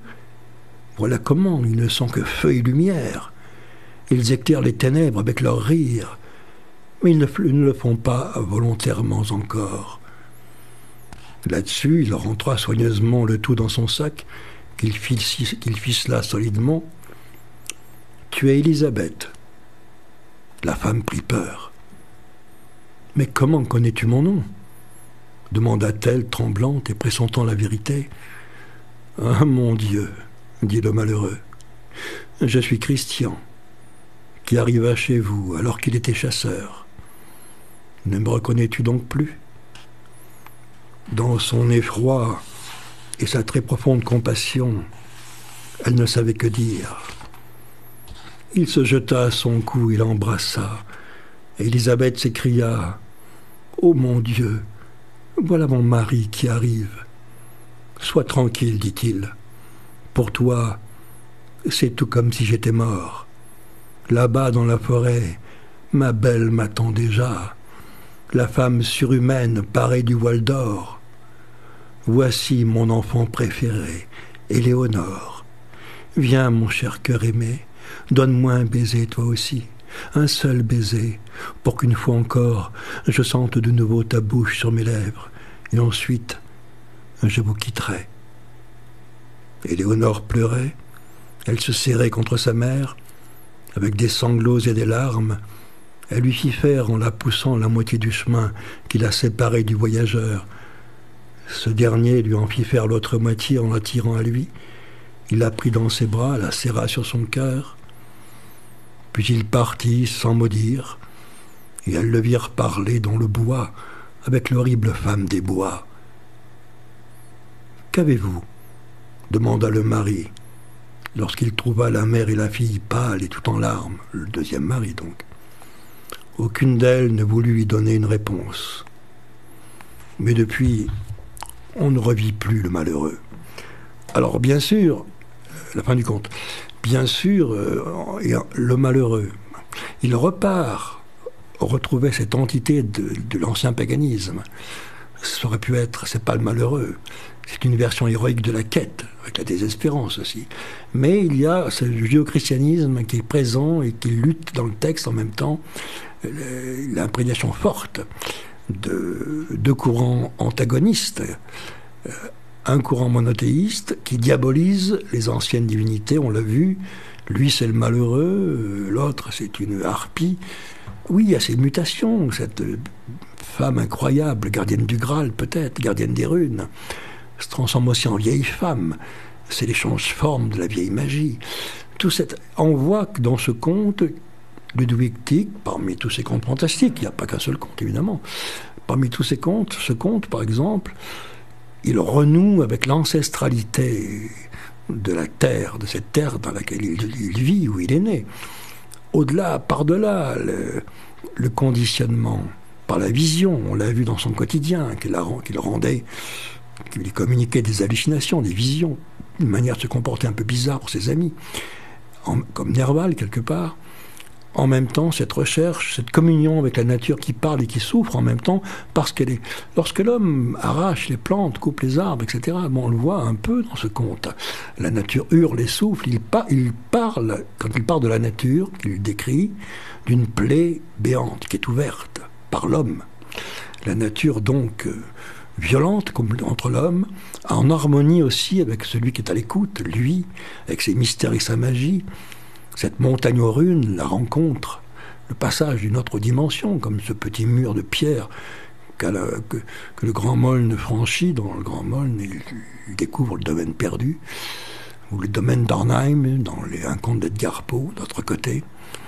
Cette vision de la montagne aux runes devenue vivante, magique, l'or, qui n'est que de la pierre, quand il veut qu'il soit matériel, mais qui est en vérité, quelque part, on le voit dans le conte, un or qui quand il le conçoit comme mort, pas monnayable, ces pièces qui brillent, qui le regardent, elles sont intentionnelles, elles éprouvent de l'amour pour lui. C'est une des transfigurations aussi de la vieille femme des bois, de cette jeune femme altière et secrète de la montagne aux runes. C'est le même personnage, c'est la même présence qui est là. Voilà, la montagne aux runes, un auteur à découvrir, Ludwig Tieck. Je vous propose... la caméra, voilà. Cette édition qui est bilingue, allemand-français, chez Aubier, spécialiste dans ce genre de choses. Il y a la montagne aux runes, il y a les elfes, il y a la coupe, il y a d'autres textes. Il y a aussi ce livre, autre recueil de Tieck qui s'appelle Fantasus, dans lequel on trouve d'autres contes, Eckbert le Blond, le fidèle Eckhart, le Tannhauser, Amour et magie, voilà sont les titres des contes de Tieck, qui est l'un des grands personnages. Je le répète, il commence à écrire à la fin du XVIIIe siècle, 19e aussi, grand personnage du romantisme allemand, et dont on n'a pas gardé vraiment quelque part le nom. Brentano, oui bien sûr, Kleist, von Kleist. Elisabeth von Gadenrod, pour ceux qui connaissent le courant romantique littéraire, le courant romantisme allemand. Bettina Brentano, Von Arnim et d'autres sont des noms qui dominent l'école d'Heidelberg, etc. Tieck en fait partie. Comme Hoffmann, les musiciens aussi, comme les frères Grimm qui ont composé les contes de Grimm. Voilà donc la Montagne aux runes. J'ai tenu jusqu'au bout, oui, je pensais pas y arriver, ouais. On est toujours sur Ici et Maintenant, hein. Jean-Paul Bourg, Radio Ici et Maintenant, on est en direct. On est donc le 4 ou le 5 maintenant, je sais plus. Janvier, non, février, c'est ça. Putain, le temps, j'y crois pas, quoi.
Le groupe Crématory.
Ouais, je ferai bien prochainement une émission sur Van Gogh, avec pour titre Van Gogh, le soleil en face. En utilisant en partie le texte d'Artaud, Van Gogh ou le suicide de la société, la vie de Van Gogh aussi, la déflagration des soleils, sa vie, sa mort, à travers la peinture et le personnage, ce qu'il a vu, ce qu'il a désintégré aussi. La misère et puis la somptuosité hurlante de la vision. Mais c'est un travail quand même de chronologie, d'histoire, d'anecdotes, la relation avec Gauguin, etc., de fait, à noter, donc une recherche à faire. Je n'ai pas sa vie chronologique dans la tête, là, tout de suite. Là. Il y a donc un boulot à faire de départ. Après le reste, à moi de remplir les cases, bien sûr. Montrer quelques tableaux, on le peut, ouais, peut-être, dans le studio, c'est faisable. Utilisant une partie du texte d'Artaud, important, parce qu'il a fait l'endoscopie, un travail endoscopique de ce qu'est Van Gogh. Ouais, le peintre à l'oreille coupée, comme on dit, ouais. Fameux autoportrait. Ouais, j'ai toujours voulu faire une émission sur lui. Parce que, je le répète, il y a cette énigme de la couleur hurlante et ce besoin... mais je ne veux pas raconter sa vie ce soir, depuis sa première enfance en Hollande, avec un père pasteur, puis la suite, Arles, le Sud, le soleil aussi, bien sûr, les rapports tendus, ceux qu'on connaît avec Gauguin, les beuveries en même temps, la peinture, la misère, et la vision, et puis la mort, l'hôpital psychiatrique, ouais, le coup de revolver final, ouais. Je ne suis pas hanté par des personnages maudits. C'est leur œuvre et leur manière d'être devenu soleil, surtout lui, dévoré par la lumière. Il a été dévoré par la lumière. Ce qu'il a voulu. Il a ouvert la brèche. Ou ceux du romantisme allemand dont je parle, puisque Ludwig Tieck est mort très âgé. Il ne fait pas partie des jeunes poètes suicidés. Les outsiders qui ont pris la tangente ou morts dans un duel, il y en a eu. Bon, il y a des personnages comme ça. Poète Lermontov, poète russe, Pouchkine aussi, bien sûr, et d'autres. Il y aurait une émission à faire aussi un jour sur Pouchkine, sur le Caucase, sur certains poètes russes. Pouchkine, non, j'ai déjà fait une émission sur Pouchkine, il me semble, ouais. Je ne sais même plus ce que j'ai fait, ouais. Oui, exactement, oui, c'est vrai, oui. Bon, merci de votre présence ce soir. Jeudi prochain, c'est une rediffusion d'une ancienne émission que j'ai faite, je ne sais pas laquelle encore. Le jeudi d'après, c'est un direct de nouveau. Et moi, on m'antisolement d'accord, mais on est libre de prendre les rails qu'on veut, les vibrations que l'on veut, les routes. Une multitude de routes ouvertes. Hein. Celle du retour, toujours, pour moi, puisque je joue le jeu de la nostalgie, mais avec comment dire, avec l'énergie retrouvée dans la vision de l'état d'être de l'adolescence, par exemple, parce que romantisme allemand, musique de Schubert, les lieds de Schubert ou Schumann, d'autres musiciens qu'on a écoutés ce soir. Hein.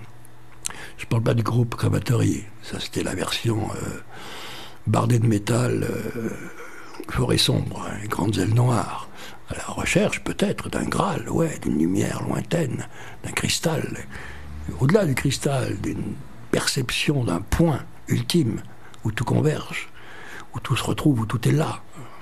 Un instant oublié, perdu, un instant... L'âge d'or n'est pas derrière ni devant, il est là, mais à une distance impossible à atteindre. Il y a des tas de couches.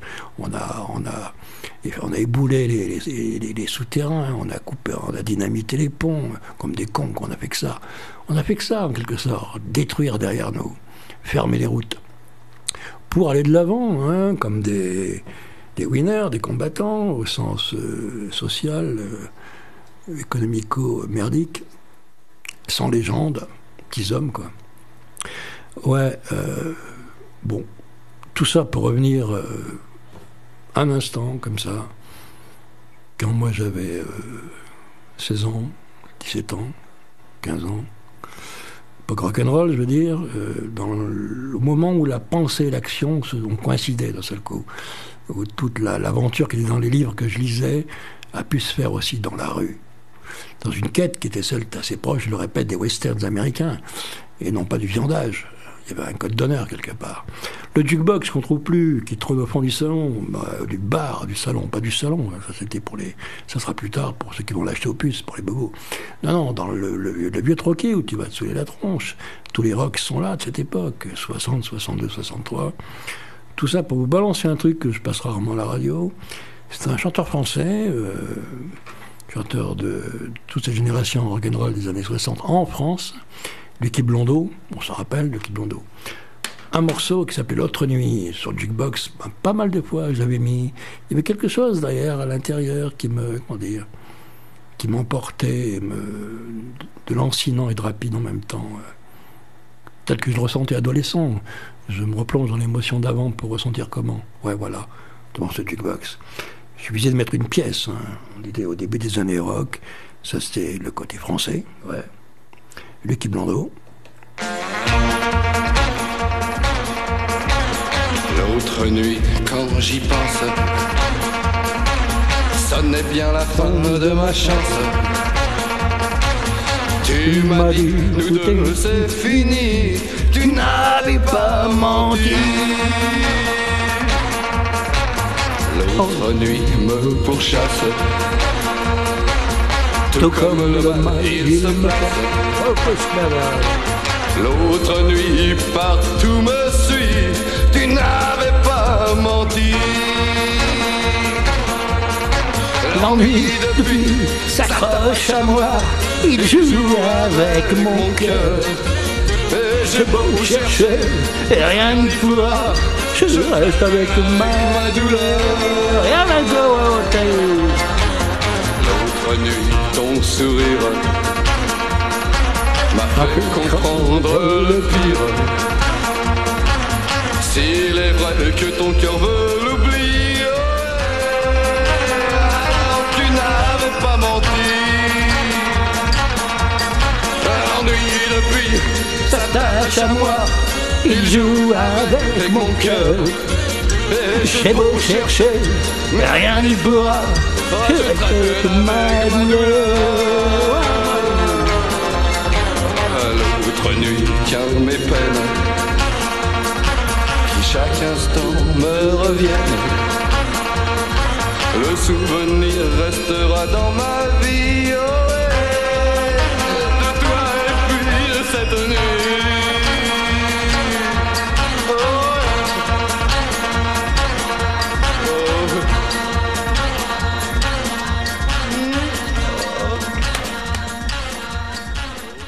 Ouais, Lucky Blondeau. Ouais. Puis il y a un mec qui me dit, t'as pas une autre pièce, s'il te plaît? Non, mais il faut que j'y aille, là, les mecs.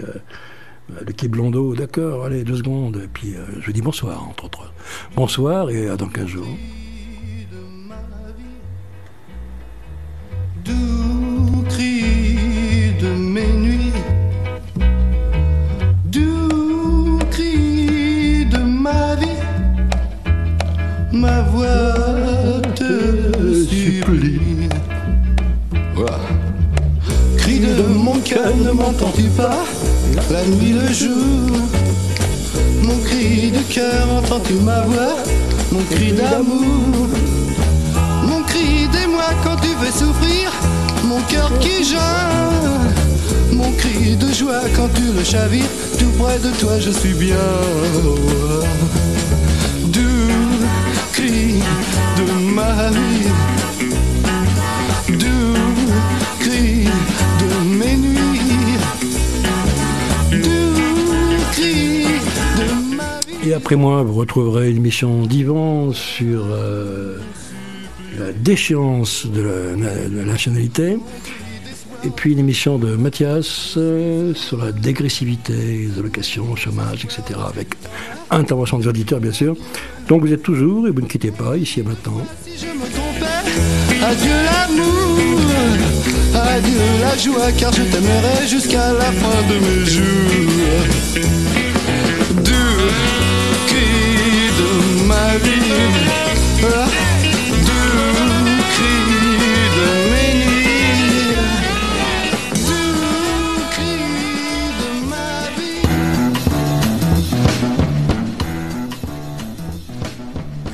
radio Ici et Maintenant 95.2 FM, retrouvez l'écrivain Jean-Paul Bourg un jeudi soir sur deux en direct à partir de 23h. Le meilleur de ses émissions rediffusées en alternance, Jean-Paul Bourg un jeudi soir sur deux en direct à partir de 23h sur la radio Ici et Maintenant.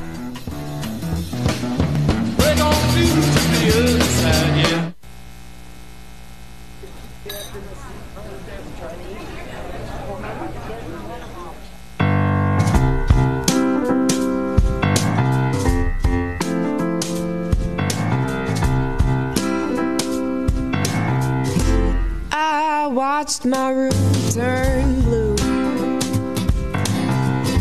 Seems the world awoke too soon. Not done with yesterday.